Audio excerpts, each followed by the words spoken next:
नाज़रीन, drama serial Chaalbaaz की आज की वीडियो बहुत दिलचस्प है। पूरी देखिएगा। चैनल को सब्सक्राइब नहीं किया तो सब्सक्राइब जरूर कर लीजिएगा।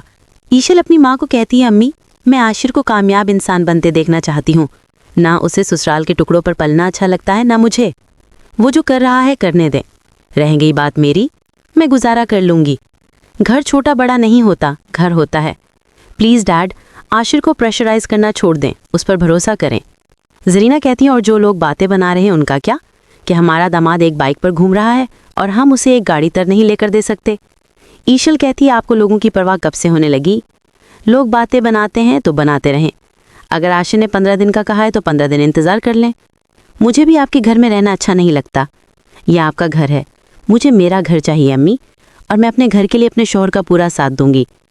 आप कान खोलकर सुन लें, अगर आप दोनों में से आशिर को किसी ने कमतर होने का एहसास दिलाने की कोशिश की तो मैं खुद आशिर को यहाँ से लेकर चली जाऊंगी। जरीना सर पकड़कर बैठ जाती है। जरीना वजाहत को कहती है, वजाहत तुम अपनी बेटी को क्यों नहीं समझाते?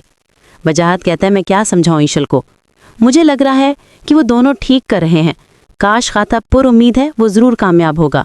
मैंने उसकी आंखों में एक अलहदा सी चमक देखी है। दूसरी तरफ आयशा कहती है, मैं इस रूहान के बच्चे को बड़ा शरीफ समझती थी, ये तो पूरा बदमाश निकला। आशिर से भी 2 हाथ आगे है, मुझे इससे होशियार रहना होगा। इधर रूहान भी अनाया को कहता है, आज अब्बू ने मेरे मुंह पर थप्पड़ मारा है, कल यही थप्पड़ आयशा भाभी के मुंह पर पड़ेगा। मुझे तो इस बात की समझ नहीं आ रही, असद भाई को आयशा भाभी का ये किरदार नज़र क्यों नहीं आ रहा जो मुझे, तुम्हें, आज ईशल भाभी को नज़र आ रहा है। असद भाई आयशा भाभी के खिलाफ एक लफ्ज़ नहीं बोलते। अनाया कहती है, तुम ठीक कह रहे हो रूहान, आयशा भाभी ने असद भाई को शीशे में उतार रखा है। इधर असद भी सोच रहा था, जितनी वजाहत साहब ने मेरी बेइज्जती की है, इसका तो मैंने कभी ख्वाब में भी नहीं सोचा था। उन्होंने रिश्ते का भी कोई लिहाज नहीं किया। वहाँ आशिर भी मौजूद था। वजाहत साहब ने आशिर को भी बता दिया होगा कि मैं उनसे पार्टनरशिप ख़त्म करने लगा हूँ। मुझे वजाहत साहब से पार्टनरशिप ख़त्म करने के लिए जल्दी नहीं करनी चाहिए थी।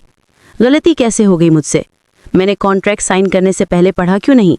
बड़ी मुश्किल में फंस गया हूँ।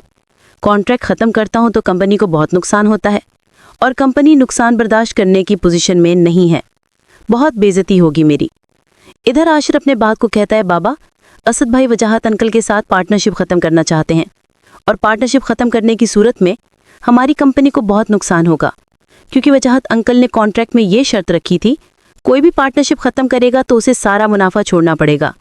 आबिद कहता है, ये तो असद बहुत गलत कर रहा है। घरों में ऊंच नीच होती रहती है, झगड़ों के बावजूद कारोबार मुतासिर नहीं होते। असद ने इस बात का मुझे नहीं बताया।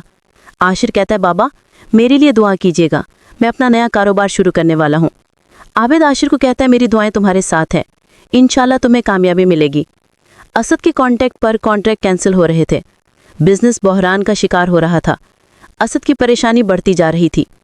आशिर ने जो गारमेंट्स का काम शुरू किया था उसे कामयाबियाँ मिल रही थी। ईशल असद की कामयाबियों पर बहुत खुश थी। जरीना आशिर को कहती है, मैंने तुम्हें समझने में गलती की, मुझे लगा कि शायद तुम बिजनेस में इतने कामयाब ना हो सकोगे, मगर तुमने मेरे तमाम अंदाज़ों को गलत साबित कर दिया। मेरी ईशल बहुत किस्मत वाली है कि उसे तुम जैसा साथी मिला है। आशिर घर और गाड़ी भी खरीद लेता है।